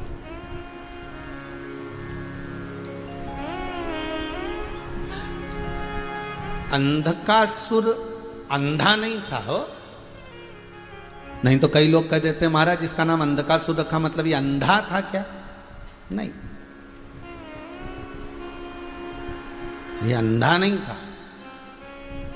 भगवान के नेत्र बंद करने के बाद एक बिंदु गिरा पृथ्वी पर, उससे जो प्रकट हुआ वो अंधकासुर। तो अंधकासुर अंधा नहीं था, अंधकासुर अंधा नहीं था, अंधकासुर ज्ञान से अंधा था। होता है ऐसा।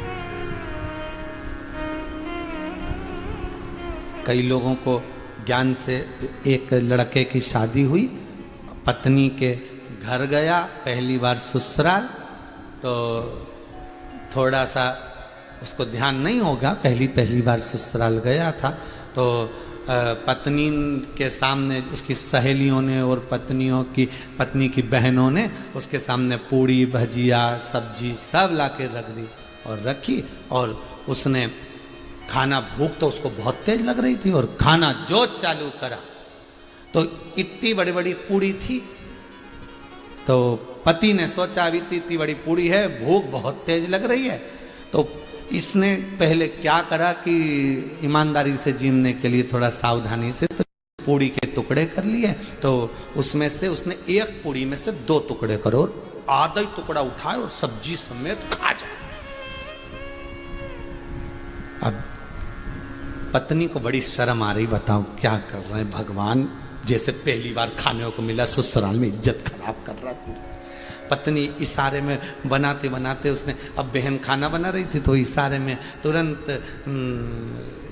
तुरंत इशारा उसने 2 उंगली का करा, तो पति ने देख लिया कि मतलब 2 टुकड़े मत करो, एक ही में निपटाओ। अब ज्ञान जितना होगा उतना, तो उसने एक ही पूरी भरी सब्जी में और पूरी निपटा गया। पत्नी माथा ठोक दी, भगवान। पति ने सोचा ऐसे नहीं खाना है, पहले पूड़ी को लेना है, माथे से ठोकना है, फिर सब्जी मिलाना, फिर खाना। तो उसने पूड़ी को लिया, सब्जी में भिड़ाया और माथे से ठोका, फिर खा गया।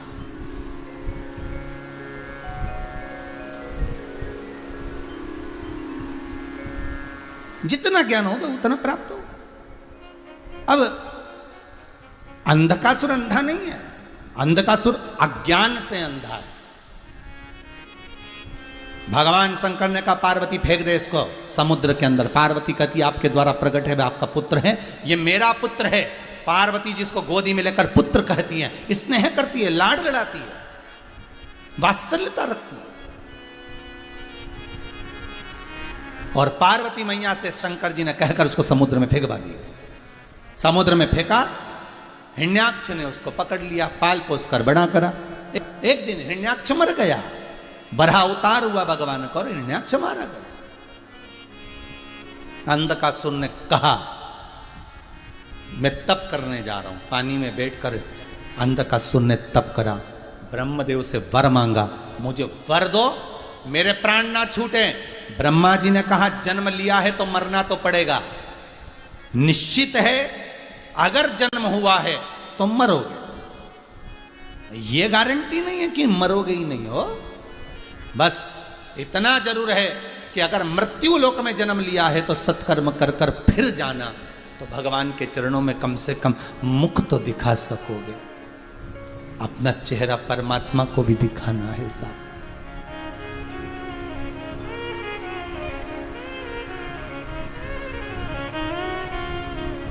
दुनिया के लोग आपको आपके कपड़े से, श्रृंगार से पसंद करेंगे, संत सद्गुरु आपको आपके चरित्र से, आपके हृदय से पसंद करेंगे, और परमात्मा आपको आपके दिल से, आपके भाव से, आपके मन से पसंद करेगा। उसकी पसंद करने का तरीका अलग है। वो आपका कपड़ा नहीं देखता, आपके वस्त्र आभूषण नहीं देखेगा। उसको क्या करना है ये वस्त्र आभूषण का, ये कपड़े का, ये दौलत का, उसको कोई मतलब। वो केवल अगर देख रहा है तो केवल आपका बाप। गया अंधकासुर ने ब्रह्मदेव से कहा मेरे प्राण ना छूटे। ब्रह्मा जी के मरना तो पड़ेगा, मरना पड़ेगा तो वर दे दो। जिस दिन मैं अपनी माता को गलत दृष्टि से देखूं उसी दिन मरूं, क्योंकि इसको मालूम था मेरी कोई मां है ही नहीं। क्योंकि मेरे पिता ने कहा तू तो पानी में बहकर आया था, मैंने तुझे पकड़ लिया था, तेरी कोई माता नहीं। ओहो, बस वर मांग लिया। ब्रह्मा जी ने तथास्तु कर दिया। इसमें भी अकल होती तो इतना सोच लेता कि ब्रह्मा जी तथास्तु बोले मतलब माता जरूर है, पक्का है। दशरथ जी को कितनी सहानुभूति थी शांतिन मुनि के श्राप से, कितनी सहानुभूति थी दशरथ जी को। दशरथ जी के मन में जब जब दुख होता था कि मेरे घर में पुत्र नहीं है, मेरे घर में संतान नहीं, मेरे घर में औलाद नहीं, दशरथ जी दुखी होते थे। तो कौशल्या जी का देती थी दशरथ जी से, क्यों दुखी होते हो, तुमको श्राप मिला है ना कि पुत्र के वियोग में प्राण त्यागोगे, मतलब श्राप मिला है तो पुत्र तो होगा, ये पक्का। तो फिर दुख किस बात का। रावण को, दशरथ जी को सहानुभूति कौशल्या जी दिलाती थी कि श्राप लगा है तुमको कि पुत्र के वियोग में प्राण त्यागोगे, तो फिर रोते क्यों, मेरे घर में पुत्र नहीं, मेरी 3 रानियां, संतान नहीं, चिंता काय को करते हो। अगर श्राप मिला है तो पुत्र जरूर होगा, ये पक्का है, तो काय को टेंशन लेना। श्राप को पूर्ण करने के लिए पुत्र तो देना पड़ेगा भगवान को, तो फिर चिंता किस बात की, क्यों चिंता। समझदार हो तो समझदारी करता। पर अंधकासुर को यह ज्ञान नहीं आया कि बताओ अगर मुझे ब्रह्मा जी ने वर दे दिया है कि मरेगा तो, अगर तुम्हारी माता जी को गलत दृष्टि से देखेगा तो फिर निश्चित हुआ। आया समय और अंधकासुर विवाह के लिए अपने दूतों को भेजा, जाओ जो सबसे सुंदर कन्या हो उससे मैं विवाह करूंगा। सबने जाकर कह दिया सुंदर तो एक ही थी, वो थी हिमालय राज की कन्या पार्वती। ऐसी सुंदर, और उसने तो विवाह कर लिया शंकर जी से। अंधकासुर ने सोचा वो बूढ़े जोगी शिव से विवाह करा, इतनी सुंदर कन्या ने, तो उसके साथ रहकर क्या करेगी, उसको मैं अपने लिए लाऊंगा। अंधकासुर गया, जो मां जगत जननी जगदम्बा बाहर बैठकर कैशों को संवारती है, कार्य करती है, और अंधकासुर ने जाते से कह दिया अरे ओ सुंदरी, मैं तुझे अपना बनाना चाहता हूं। माता की आंख से आंसू बहने लगे, मेरा पुत्र होकर मुझे गलत दृष्टि से देख रहा, गलत दृष्टि से। महाराज शिव महापुराण की कथा कहती है,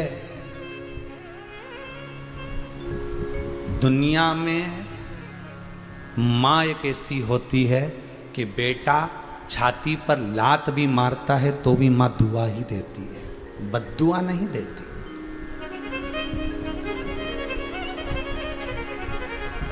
बद्दुआ नहीं देगी।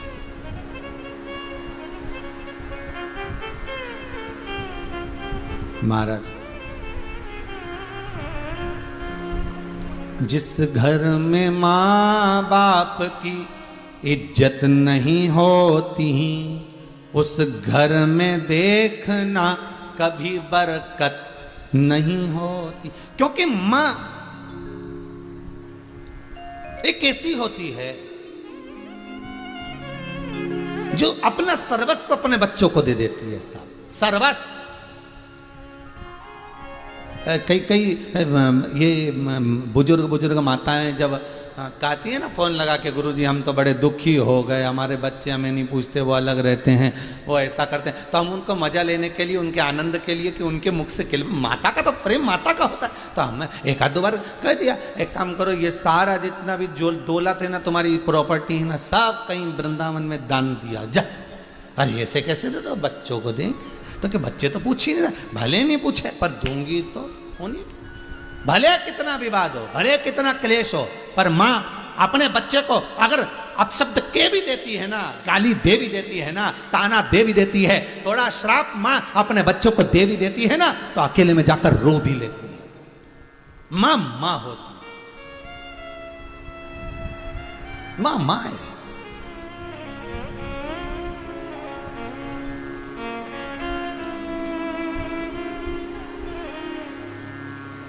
वो कहे माई के दुधवन जैसन कहो मिठाई ना मिलई। माई के दुधवन जैसन कहो मिठाई ना मिले। सब कुछ मिल जाता है दुनिया में, माई ना मिले। सब कुछ मिल जाता है दुनिया में, माई ना मिले। खुद गीले में सोती है, तुझे सूखे सुलाती। खुद भूखी रह जाती है, तुझे निवला खिलाती। माई के आशीष जैसन कऊ आशीष ना मिलई। सब कुछ मिल जाता है दुनिया में, माई ना मिलई। दुनिया में सब मिल सकता है, ठाट बाट संपदा दौलत धन सत्ता सब मिलेगा, पर मां नहीं। पहचान लो, जान लीजिए।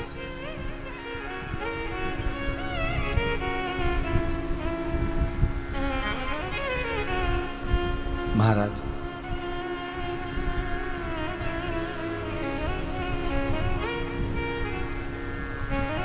एक मैसेज पढ़ा था, शायद आपने भी पढ़ा होगा।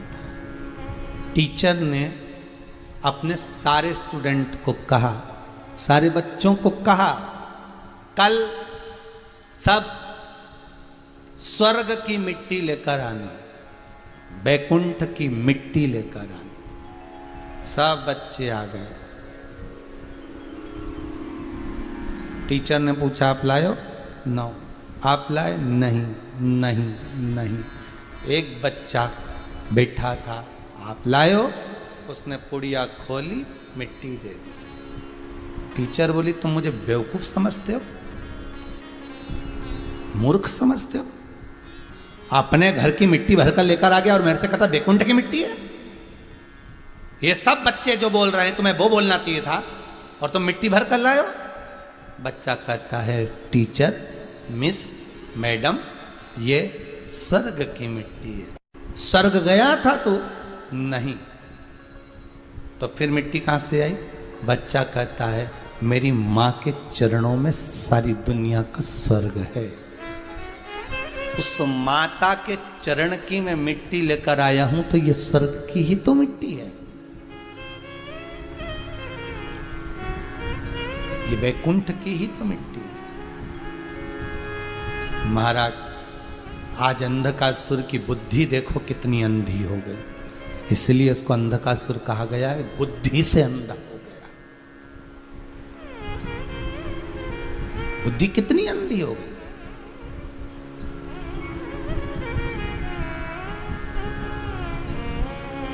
जान नहीं पाया।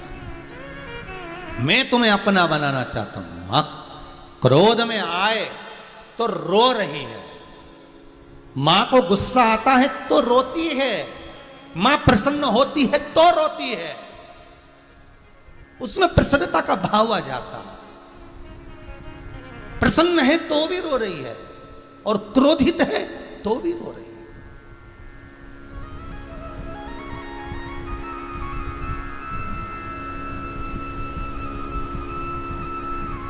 सोमानी जी के यहाँ कल भाभी जी सोमानी जी के यहाँ से बोल रही थी, गुरुदेव 7 दिन कहाँ चले गए मालूम नहीं पड़ा।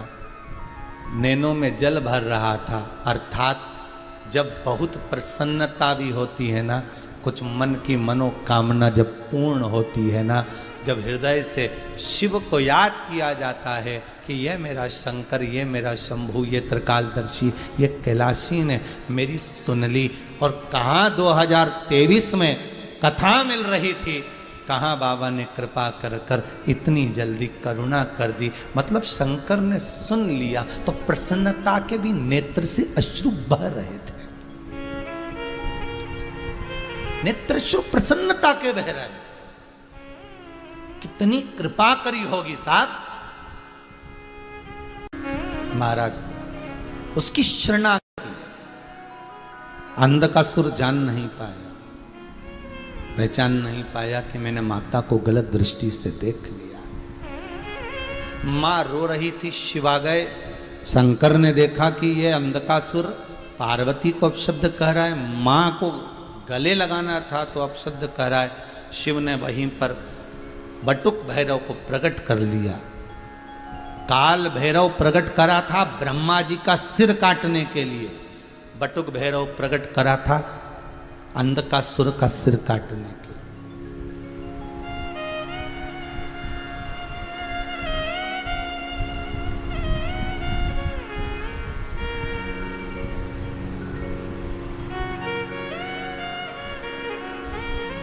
सिर कट गया, अंधकासुर मर गया। चित्तवृत्ति शिव के चरणों में छोड़ गया।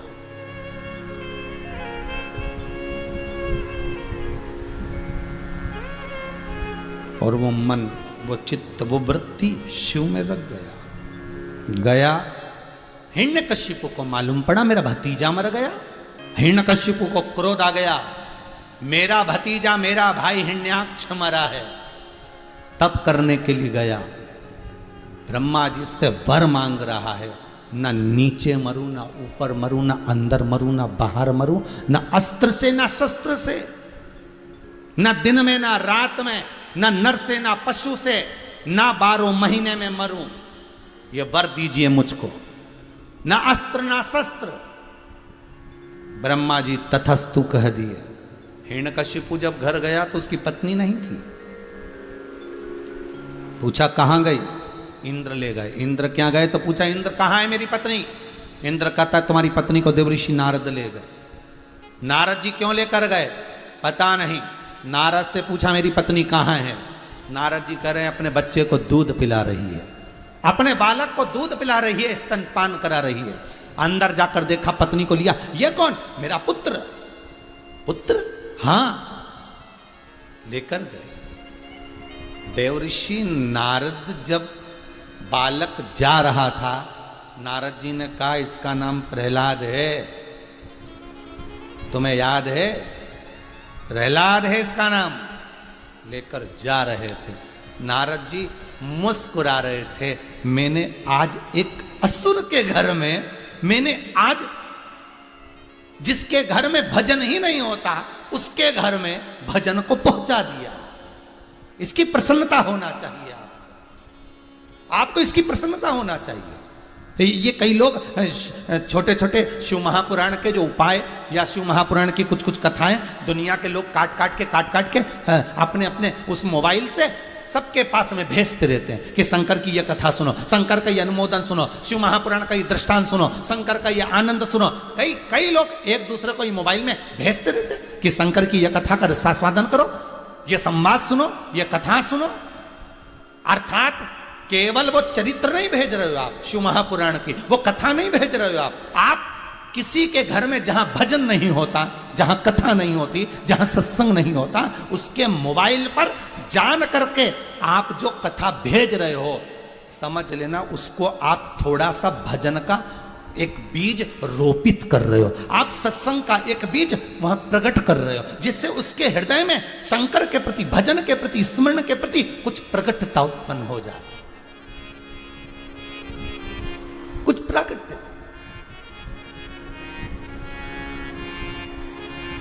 सुनो तो मेरा मन कर रहा है, आप थोड़ी देर 5 मिनट कथा सुनोगे। मैं अभी आई, मैं वॉशरूम जा रही हूं, तुम कथा सुन के मुझे बता देना कि कथा में आगे महाराज जी ने क्या कहा। मतलब पति को लगा गई काम से, खुद चली गई बाथरूम में, बाथरूम से आई तो रसोई घर में चली गई, उसको कथा सुनाई दे रही है पर वो अपने काम में लगी, उनको लगा कर गई कि थोड़ी सी तो सुन लो, थोड़ा सा, बहुत है उतना, बहुत।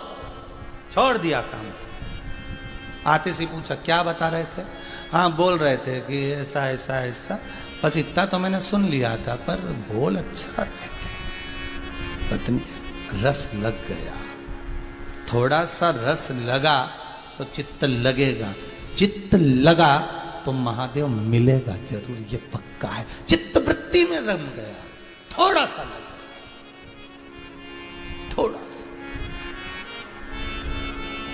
और जब थोड़ा सा वो रस, थोड़ा सा तात्विक सुख, शिव महापुराण का वो आनंद, वो सुख एक बार अगर रम जाता है, लग जाता है, तो जीवन आनंदित हो जाता है।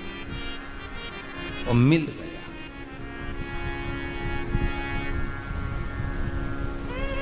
सुन लो मेरे श्याम सलोना, तुमने ही मुझ पर कर दिया टोना। मेरी टूटे ना भजन की लड़ी, बिहारी जी में कब से खड़ी तेरी अखियां हैं जादू भरी। त्रिपुरारी जी में कब से खड़ी तेरी, तुम सा ठाकुर और न पाया, तुमसे ही मैंने नेहा लड़ाया, नेहा लड़ाया। मेरी बिहारी जी में कब से खड़ी मेरी अखियां तुम्हीं से लड़ी। बिहारी जी में कब से खड़ी तेरी अखियां हैं जादू भरी। त्रिपुरारी जी में कब से खड़ी। मैंने एक बीज भक्ति का बो दिया। नारद जी कहते अब तो पानी डालना रह गया, पौधा अपने आप लग जाएगा, केवल पानी डालना रह गया। अब पानी कौन डालेगा? तो क्या पानी वही डालेगा जिसने। तुम तो जाते जाते जाते जाते, अभी आम का सीजन चल रहा है, अभी बेल फल का सीजन चल रहा है। बेल पत्री के फल में से बेल खाओ, उसके बीजे को निकाल कर सुखा कर रख लो। आम खाओ, आम की गुठली अपने पास में रख लो। जब गाड़ी से निकल कर जाओ, जहां जंगल मिले वहां पर गुठली फेंकते फेंकते, बीज फेंकते फेंकते जाओ। पौधा लगेगा, जल बो देगा, आओगे कभी वो पौधा कंप्लीट मिल जाएगा। तुम्हारा काम है तुम तो बीज डालो, तुम्हारा काम है तुम तो दे दो उसको, फिर पानी बो देगा। नारद जी कह रहे हैं मैंने प्रहलाद जब गर्भ में था, माता को इतना ज्ञान दिया है, प्रहलाद की माता को, हिरण्यकशिपु की पत्नी को इतना ज्ञान दिया कि इसके गर्भ से जो बालक निकला उसने आते सी भगवान के नाम का एहलाद करा, वो प्रहलाद हो गया। और वो जो भेजा है हिरण्यकशिपु के घर में, बस अब कुछ नहीं करना। एक आम का पौधा लग गया, सारा घर उसी को खाएगा पक्का। थोड़ा किसी को खट्टा लगेगा कि कोई अचार डाल के खाएगा, कोई पक जाएगा तब खाएगा, पर खाए ये पक्का। कोई मुरब्बा भी डाल ले, कोई अचार भी डाल ले। भजन का तो यही आनंद है कि कोई को भजन में आनंद आता है, किसी को दृष्टांत में आनंद आता है, किसी को कथा में आनंद आता है। ये अपनी सोच है, ये अपनी बुद्धि है, ये अपना चित्त, अपनी वृत्ति। ये विश्वास यदि है तो परमात्मा है। सब दूर से हार गया, सब दूर से। अच्छा, एक दिन हिरण्यकशिपु ने अपने नाती को बुलाकर भी पूछ लिया था। सिंहिका का बेटा राहु, राहु और हिरण्यकशिपु रिश्तेदार हैं आपस में।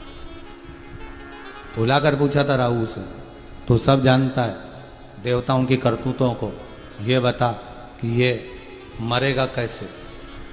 राहु बोला मैं जानता तो हूं, पर यह भी जानता हूं कि इसकी भक्ति बड़ी प्रबल है। और मैंने देखा है, मैं शंकर की जटा में बैठा रहता हूं, मैंने देखा कि भगवान पर जो दिल से अगर जल चढ़ा दे, दिल से अगर चावल चढ़ा दे, दिल से अगर दूध चढ़ा दे, दिल से अगर पानी चढ़ा दे, तो शंकर तो उसके हो जाते। तो मुझे लगता है कि भगवान इसका हो गया।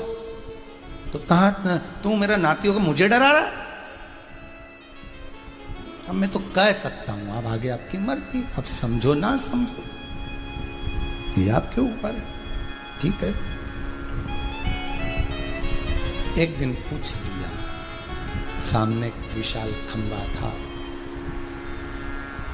और उस खंबे को देखकर पूछा, खंबे को तो सर्वस्व अगर तेरा भगवान है तो क्या इस खंबे में तेरा भगवान है?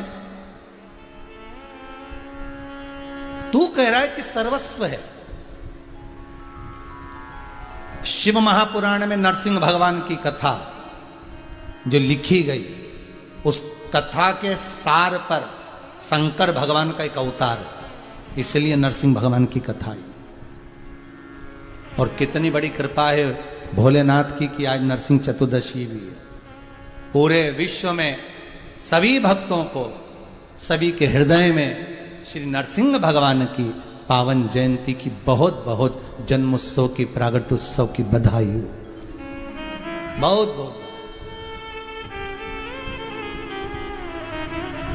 तू कह रहा है कि सर्वस्व भगवान है, हाँ तो कैसे खंबे में भगवान है? हाँ, अगर मैंने कहा कि सर्वस्व है तो खंबे में। अच्छा, हिरण्यकशिपु के मन में विश्वास रत्ती भर का नहीं था। अब बेटे को देख देख कर विश्वास जागते जा रहा। खोलता पानी ठंडा हो गया, तेल ठंडा हो गया, पर्वत पे से बच गया, हाथी के पांव के नीचे से बच गया, आगी में रखा तो मालूम पड़े वो ढूंढई जल गई, बहन ही निपट गई, पर ये बच गया तो विश्वास नहीं लगेगा। दुनिया चमत्कार को नमस्कार करती है, आप अगर विश्वास है तो परमात्मा है। आश्चर्य में पड़ गया। फिर कहा इस खंबे में भगवान है? खंबे में भी है, हाँ है। तो उसने ठोक के देखा खंबे को भी कि हे, इसके अंदर कोई भरा तो नहीं, खंबा तो ठोस था, कोई खंबे में भगवान भराएगा क्या? पर जब विश्वास जाग जाता है तो खंबे में से भी नरसिंह प्रकट हो जाता है। जब विश्वास जाग जाता है तो भगवान प्रकट हो जाता है। विश्वास तो जागे पहले। सबसे पहली चीज है विश्वास।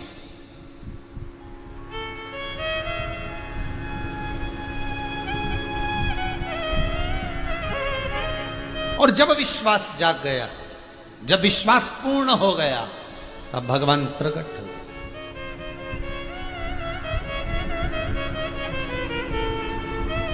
भाई विश्वास भी तो जागना चाहिए।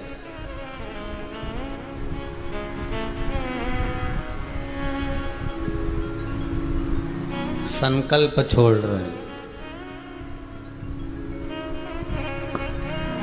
हाथ में फूल और पानी देकर पंडित जी ने कहा परमात्मा का ध्यान करो, जिसकी पूजन कर रहे हो, शंकर जी की। पास में पत्नी बैठी है, शादी हो रही है, पूजन करने बैठे हो, हाथ में फूल और चावल है, पानी है, पंडित जी कह रहे हैं गणेश जी का ध्यान करो, पर ध्यान तो वो बाजू में जाए।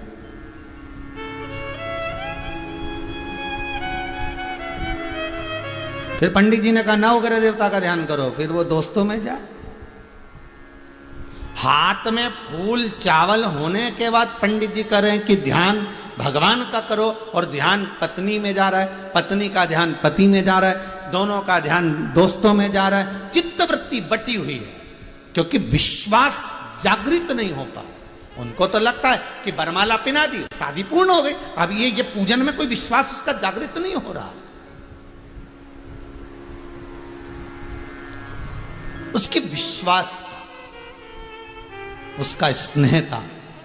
तो कभी किसी ने नहीं किया हाथ में फूल चावल देकर कि पत्नी का ध्यान करो, फिर भी ध्यान चले जाता। पति का ध्यान करो, पति में ध्यान चले, बिगाड़ किया जा रहा है। तो इस मन को भी बिना किए भगवान में जाना चाहिए ना। जब पत्नी में जा रहा है, पति में जा रहा है, बिना किए, बिना पूजन, बिना हाथ में चावल पानी लिए दूसरे में जा रहा है, तो मन को परमात्मा तक भी तो लेकर जाओ, बिना किए।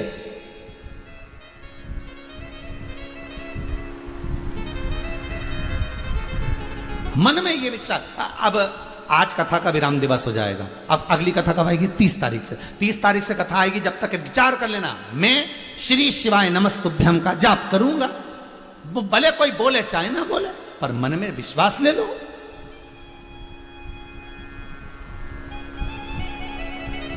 मन में उमंगता उत्पन्न करो। अब खंबे में भगवान ने बिल्कुल गदा का प्रहार करा, केवल विश्वास आया और भगवान प्रकट हो गया। भगवान है ही ऐसा, विश्वास आया कि मतलब ये कह दिया कि खंबे में भगवान है तो देखता हूं है कि नहीं, और बस देखने के चक्कर में खंबा टूटा, नरसिंह भगवान प्रकट होगा। और नरसिंह भगवान प्रकट हुए तो प्रहलाद तो दूर हट गया नहीं, ये भागा हिरण्यकशिपु दरवाजे पर। भगवान नरसिंह ने पकड़ा, देहली पर बैठ गए नरसिंह भगवान, सुला लिया हिरण्यकशिपु को गोद में। अच्छा, किस्मत वाला तो था जो भगवान की गोद में सोया था, ये भी एक सोचने वाली बात है। रावण भी किस्मत वाला तो था कि लक्ष्मण शेषनाग उनके पास ज्ञान लेने पहुंचा था। कंस भी किस्मत वाला तो था जिसको मारने के लिए भगवान कृष्ण को अवतार लेना पड़ा। ये राक्षसों ने कुछ तो अच्छा करा होगा जो भगवान इनके पास में आया।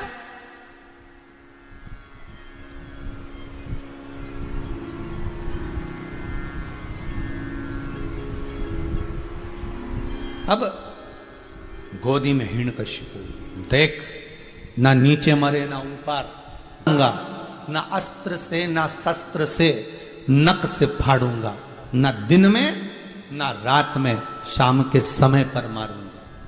ना नर से ना पशु से नरसिंह बनकर आया, ना ही 12 महीने में मारूं, इसलिए एक अधिक कर अधिक मास में आया।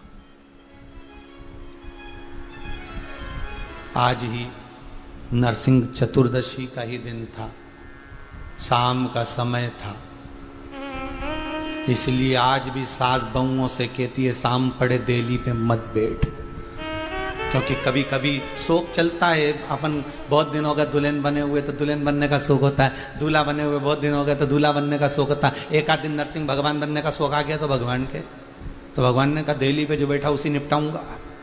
इसीलिए सास बहू से कहती है देली पे शाम पड़े नहीं बैठना। एक आध दिन भगवान घूमने आ गए तो, और निपटा के चले गए तो, इसलिए विशेष ध्यान दे। शाम का समय उधर को फाड़ दिया, हाथों को निकाल लिया, गले में धारण कर लिया। देवताओं ने पुष्पों की वृष्टि करी, गंधर्व गान करे, अप्सरा नृत्य करी, बोल नरसिंह भगवान की जय। चारों तरफ नरसिंह भगवान की जय जय घोष होने लगी। इधर नरसिंह भगवान की जय घोष हो, उधर देवताओं ने भगवान लक्ष्मी जी से कहा तुम्हारे पति को बड़ा क्रोध आ रहा है, जरा जाकर शांत करिए। लक्ष्मी जी बोली हम ही मिले थे गुस्सा शांत करने के लिए। बहुत समझदारी रखना माताओं, पति को क्रोध आए पत्नी कभी उसके सामने ना जाए, नहीं तो बेल्ट पड़ा हो तो बेल्ट, तो जूता पड़ा हो तो जूता, हालत खराब हो जाए ऐसा काम मत करना। लक्ष्मी जैसी समझदारी करना। प्रहलाद को आगे भेज दिया तो पति को क्रोध आए तो घर के बच्चों को आगे कर दो, जा पापा को चाय देकर आ, जा पिताजी को जाके नाश्ता देकर आ, और तुरंत क्रोध बच्चों को देखकर शांत हो जाए। पर नरसिंह भगवान का क्रोध, प्रहलाद सामने आ गया, गोदी में बिठा लिया, जिह्वा से चाट लिया, और प्रहलाद नीचे भी उतर गया। ज्ञानों का उपदेश भी दे दिया नरसिंह भगवान ने, और ज्ञानों का उपदेश दिया, और उपदेश देने के बाद नरसिंह भगवान वहां से चले गए।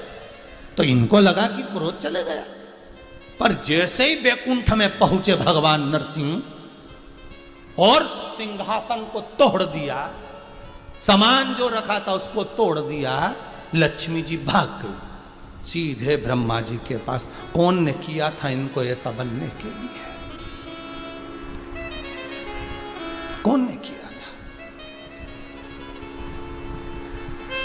बना रहे थे कुछ, बन गया कुछ। चीन वाले भी कुछ और बना रहे थे, बन गया वायरस। बना रहे थे कुछ, अब ये शांति नहीं हो रहा, अब आफत करके रखी है। इतना क्रोध नरसिंह भगवान का, इतना क्रोध, बैकुंठ तोड़ दिया, पूरा बैकुंठ तोड़ दिया। ब्रह्मा जी से लक्ष्मी जी बोली इनको हुआ क्या है? ब्रह्मा जी बोले गुस्सा है। लक्ष्मी जी बोली हमें ढूंढते ढूंढते यहीं आ रहे हैं। भगवान ब्रह्मा जी बोले सही में? हाँ। सरस्वती को बुलाकर भगवान ब्रह्मा जी ने कहा लक्ष्मी को वापिस बैकुंठ छोड़िए। वापिस सरस्वती जी बोली हम तो जाए नहीं दादा, बीच में फाड़ देंगे, बहुत गुस्सा आ रहा है। और आए ब्रह्मलोक में, ब्रह्मलोक थर थर कांपने लगा। इंद्रलोक में पहुंच गए, इंद्रलोक को तोड़ फोड़ कर दी, सारे लोगों को तोड़ते फिर रहा है। सारे देवताओं के जितने लोग थे सब तोड़ फोड़ कर दी नरसिंह भगवान ने। नरसिंह भगवान की जय जयकार हो रहा है। सब देवता भागते फिरे, एक भी नहीं रहे, सब नीचे आ गए मृत्यु लोक में, क्योंकि ये मृत्यु लोक से ऊपर गए। तो मृत्यु लोक में देवता नीचे, तुम ऊपर हम नीचे, सब नीचे। शंकर भगवान ने पूछा बात क्या है? आज सबकी सब यहीं दिख रहे हो, कैलाश पे बड़ा आनंद छाया हुआ है। आज तो हमारे यहाँ कोई शादी ब्याह भी नहीं है जो तुम इतनी खुशी में आए हो। तो इतने में इंद्र देवता बोले ये खुशी दिख रही तुमको? खुद खुशी का समय आ गया। और क्या खुशी है? काहे की खुशी? यहाँ वो भगवान नरसिंह ने चारों तरफ उपद्रव मचा रखा है, चारों तरफ हाहाकार मच रहा है, चारों तरफ हाहाकार। क्या करना है बताइए? शंकर भगवान बोले गुस्सा शांत करने का एक ही तरीका है, इनको इनके घर पहुंचाना पड़ेगा। तो घर जाने के लिए क्या करा जाए आप बताओ? भगवान शंकर ने कहा मैं सरम्भ पक्षी का रूप रखूंगा, तुम सब मुझ में समा जाना, तुम्हारा बल मुझे चाहिए, तब जाकर मैं नरसिंह भगवान को उठा सकता हूं। शंकर भगवान ने सरम्भ पक्षी का रूप रखा, उड़ते उड़ते गए शंकर भगवान, नरसिंह भगवान को पंजे में पकड़ा, ले जाकर बद्रिकाश्रम में अलखनंदा नदी में पटक दिया। अलखनंदा नदी में जैसे नरसिंह भगवान को पटका, पटकते से नरसिंह भगवान का क्रोध शांत हो गया। लक्ष्मी जी आई, प्रभु चलो। भगवान जाने लगे, संतों ने हाथ जोड़ लिए, आप बद्रिकाश्रम छोड़कर मत जाओ। नरसिंह भगवान कहने लगे मैं एक शिला के रूप में रहूंगा।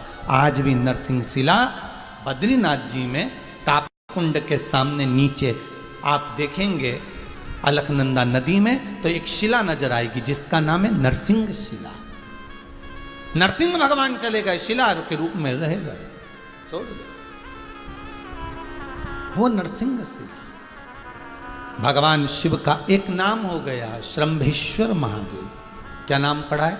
श्रंभेश्वर महादेव। भगवान शंकर श्रंभेश्वर महादेव के रूप में विराजमान हो गए। शिव महापुराण की कथा कहती है जिस व्यक्ति को क्रोध आता हो या घर में क्लेश मचा होता हो, घर में जरा जरा सी बात में अगर क्रोध आता हो तो एक लोटा जल, कलश में जल लेकर श्रंभेश्वर महादेव का नाम लेकर शंकर के ऊपर जो जलाधारी होती है उसमें उस जल को डाल दो, शंकर के ऊपर बूंद बूंद वो पानी गिरने दो, घर में शीतलता, शांति और प्रेम बढ़ता है। श्रंभेश्वर महादेव।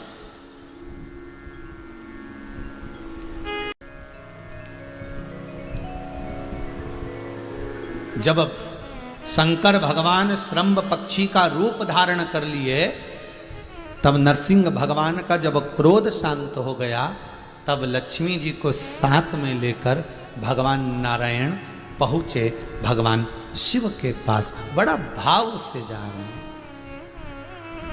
श्रीमन नारायण नारायण नारायण, श्रीमन नारायण नारायण नारायण, लक्ष्मी नारायण नारायण नारायण, लक्ष्मी नारायण नारायण नारायण, नरसिंह नारायण नारायण नारायण, नरसिंह नारायण नारायण नारायण। हम बोलो नारायण नारायण नारायण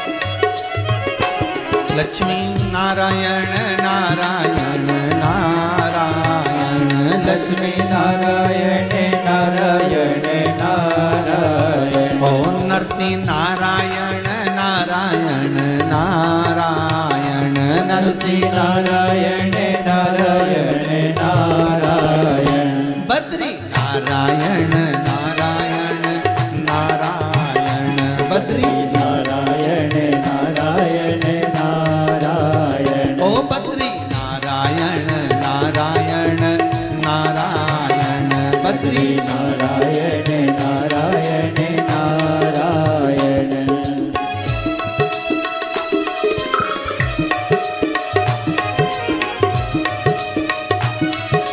हरि बोल।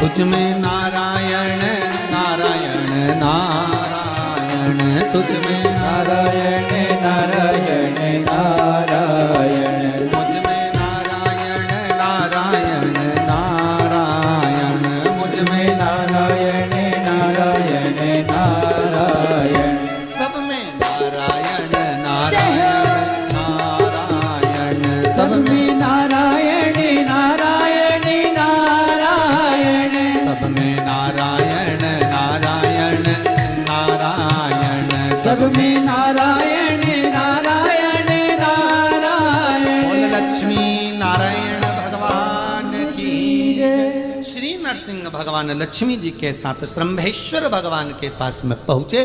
शंकर भगवान का स्वरूप देखकर बड़े आनंदित हुए। लक्ष्मी नारायण भगवान ने शंकर भगवान की पूजन करी। वही श्रम्भेश्वर रूप लक्ष्मी नारायण भगवान के द्वारा पूजा गया। लक्ष्मी नारायण भगवान स्वयं श्रम्भेश्वर भगवान का स्मरण करते हैं, पूजन करते हैं, अर्चना करते हैं, उसकी भक्ति में डूबे रहते हैं। आगे जो चरित्र आया है शिव महापुराण में, सुंदर वेद व्यास जी महाराज 12 ज्योतिर्लिंग का स्मरण करा दे। महाराज शंकर भगवान के ऐसे कई स्वरूप हैं, ऐसे कई उपलिंग हैं। केवल ज्योतिर्लिंग से मतलब नहीं, शंकर भगवान के उपलिंग, जहां जहां शंकर, चाहे नया मंदिर हो, चाहे पुरातन मंदिर हो, चाहे कैसा भी मंदिर हो, शंकर का शिवलिंग अगर वहां विराजमान है तो जान लेना कि मेरा शंकर, मेरा शंभू वहीं बैठा है सामने आपके।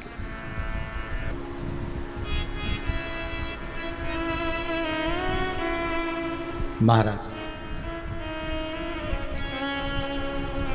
शिव पुराण कह रहे हैं, एक बार चंद्रदेव अभिमान में डूब गए।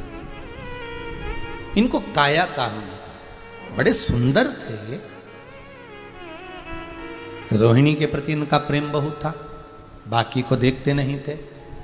सभी ने जाकर अपने पिता से कहा, दक्ष से कहा, पिताजी आपके जमाई केवल एक के प्रति प्रेम रखते हैं, रोहिणी के प्रति, बाकी के किसी को देखते तक नहीं। क्रोध आ गया, दक्ष प्रजापति को समझाया, आप सबके प्रति स्नेह रखो, पर नहीं रख पाए। क्रोध में आकर दक्ष प्रजापति ने श्राप दे दिया है, चंद्र मैं तुम्हें श्राप देता हूं, तुम्हें काया का रोग होगा और तुम्हारी काया छिन्न होगी। चंद्रदेव की काया पानी जैसी गल गल कर गिरने लगी। मत करो इतना अभिमान।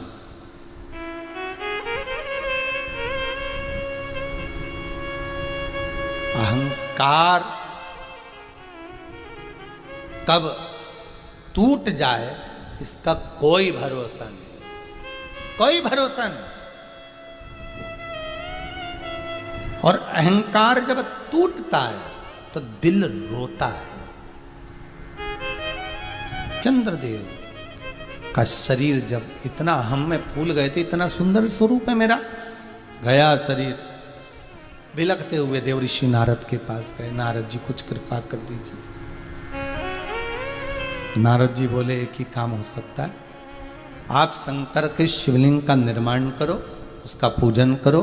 शिवलिंग का निर्माण कर कर चंद्रदेव ने पूजन करी, शिव का दर्शन हो गया। सरल है शंकर।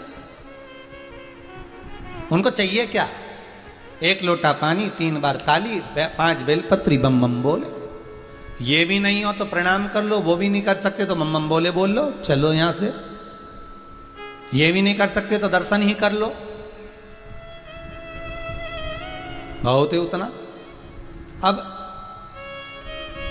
काया का रोग मिट गया, भगवान शंकर सोमेश्वर महादेव के नाम से विराजमान हो। आगे वर्णन आया श्री मल्लिकार्जुन का। माता पिता से रुष्ट होकर कार्तिकेय महाराज से गए, जहां पर माता और पिता दोनों मनाने के लिए पहुंचे तो भगवान मल्लिकार्जुन के रूप में विराजमान हुए। अगला वर्णन आया है कालों के काल महाकाल दूषण नाम का राक्षस, जो ब्राह्मण के बच्चों का रक्त पीता था, उसको देखकर सारे ब्राह्मणों ने शिव को पुकारा। भगवान शंकर बोले मैं इसको मारने को तो मार दूं, पर इसको वर मिला है कि ये 84 रूप रख सकता। तो फिर अगर मेरी बहन छिप्रिया आए, मैं जिस समय पर इसको मारूं, इसका रक्त गिरे, तो छिप्रिया पानी के रूप में आकर इसके रक्त को धो दे, तो इसका रूप नहीं आएगा और ये मर जाएगा। छिप्रिया को आने में देरी हो गई। शंकर भगवान ने दूषण नाम के राक्षस को मारा। दूषण नाम का राक्षस ने 84 रूप रख लिए। अब 84 रूपों को कैसे मारूं? जैसे छिप्रिया को मालूम पड़ा कि इसने 84 रूप रख लिए, मेरे आने में देरी हो गई, छिप्रिया ने पानी का रूप लिया, शंकर के ऊपर जाकर चढ़ गई और चढ़ी तो पानी के जल से अपने भाई के टुकड़े कर दिए छिप्रिया ने। उसी का नाम छिपरा हुआ। शंकर भगवान के 84 टुकड़े कर कर 84 रूप शंकर ने बना लिए, और बनाने के बाद भगवान शंकर 84 रूप में आकर तब जाकर उस 84 रूप रखे हुए दूषण नाम के राक्षस का संहार करा। पूरी दुनिया में केवल एक उज्जैनी ऐसी है जहां शंकर भगवान 84 रूप में विराजमान है, जहां पर भगवान 84 महादेव के रूप में विराजित है। बाबा देव अधिदेव महादेव की कृपा है, 84 रूप में विराज। दूषण नाम के राक्षस का काल बन के प्रकट तो भगवान महाकाल बन गए। अगला वर्णन आया ओमकारेश्वर। विंद नामक पर्वत ने तप करा, भगवान ओमकार के रूप में आकर दर्शन दिए। तीसरा वर्णन, अगला वर्णन है श्री केदारनाथ। नर नारायण भगवान ने तप साधना कर कर भगवान को वहां प्रकट करा। एक कथा मिलती है, भगवान जब पशुपति रूप धरे थे तब उनका गला कटकर शीश गया नेपाल में, धड़ बना तो किना केदार में। भगवान को वही धड़ की पूजन आज भी होती है। शंकर भगवान को केदारेश्वर में सबसे ज्यादा अगर कुछ चढ़ता है तो घी चढ़ता है। केदारेश्वर में घृत वहां चढ़ाया, भगवान केदारेश्वर के रूप में विराजमान हुए। अगला वर्णन आया है भीमाशंकर। कुंभकर्ण की धर्म पत्नी करकटी, करकटी का पुत्र था भीम, जिसको मालूम पड़ा कि तेरे पिता का वध देवताओं ने करा है, देवताओं से बदला लेने के लिए सारे मंदिर देवालय तोड़ दिए थे मृत्यु लोक के। ब्राह्मण संतों को मारना प्रारंभ करा। ब्राह्मण संतों ने शिव की आराधना करी, भगवान शंकर पधारे और भीम का संहार करा। शिव जी का नाम भीमाशंकर हो गया। अगला वर्णन आता है काशी विश्वनाथ। मनु शत्रुपा ने तप कर कर भगवान को काशी में विराजमान किया। शनि महाराज का जब एक पांव खराब हो गया, आंखों में जल भर कर जा रहे थे, तो देव ऋषि नारद ने कहा गंगा के घाट पर आप एक शिवलिंग का निर्माण करो और उस शिवलिंग की आराधना करो। वही विश्वनाथ हैं जिनका निर्माण शनि महाराज ने करा था। कहते हैं दुनिया के लोगों को शनि लगता है, पर शनि को शंकर लगता है। इसलिए जिसको 2.5 लग गया, ढैया लग गया, 7.5 लग गया, घबराना नहीं। शंकर की आराधना करना, शिव का स्मरण करना, बार बार शंकर की आराधना में डूबे रहना, तो ये शनि भी तकलीफ नहीं देगा। शनि भी तकलीफ नहीं। महाराज भगवान विश्वनाथ के रूप में विराजित। अगला वर्णन आया है त्र्यंबकेश्वर। गौतम बाबा पर गौ हत्या का दोष लगा। अहिल्या माता ने ब्रह्मा विष्णु महेश का स्मरण करा। 3 शिवलिंग अंगुष्ठ की आकृति के प्रकट हो गए। उसमें से जल की धार निकली। वो जल की धार जैसे ही बाहर की ओर आई, उस जल की धार में स्वयं गौतम बाबा ने स्नान किया, तब जाकर गौ हत्या के दोष से मुक्त हुए। गौ हत्या के दोष से तब मुक्त हुए। भगवान त्र्यंबकेश्वर के रूप में विराजमान हुए। अगला वर्णन है श्री वैद्यनाथ जी। वैद्यनाथ जी की कथा भी इससे पहले भी श्रवण कराई। रावण शंकर भगवान के स्वरूप को लेकर जा रहा था, लघु शंका लगने पर भूमि पर रखा, वही वैद्यनाथ जी के रूप में विराजमान हुए। अगला वर्णन आता है नागेश्वर। दारुक नाम के राक्षस ने बहुत उपद्रव मचाया, तब देव अधिदेव महादेव ने आकर उस दारुक नाम के राक्षस का संहार किया और भगवान नागेश्वर के रूप में विराजमान हुए। अगला वर्णन है श्री रामेश्वर। भगवान राम जी महाराज लंका पर चढ़ाई करने से पहले, सेतु बांधने से पहले भगवान शंकर की स्थापना करे, तब जाकर भगवान रामेश्वर के रूप में विराजमान हुए। अगला वर्णन आया है कृष्णेश्वर। सुधर्म नाम के ब्राह्मण की 2 धर्म पत्नियां थी, सुदेहा और घूष्मा। महाराज घूष्मा को पुत्र हुआ, सुदेहा के यहां संतान नहीं थी। तब सुधर्म ने कहा, ए सुदेहा, ए घूष्मा, तुम अपना पुत्र सुदेहा को दे दो। सुदेहा को पुत्र दिया। पुत्र बड़ा हुआ, उसका विवाह हुआ, घर में बहू आ गई। बहू को मालूम पड़ा कि मेरी असली सास तो घूष्मा है, ये नहीं है सुदेहा। इसने सुदेहा को पूछना बंद कर दिया।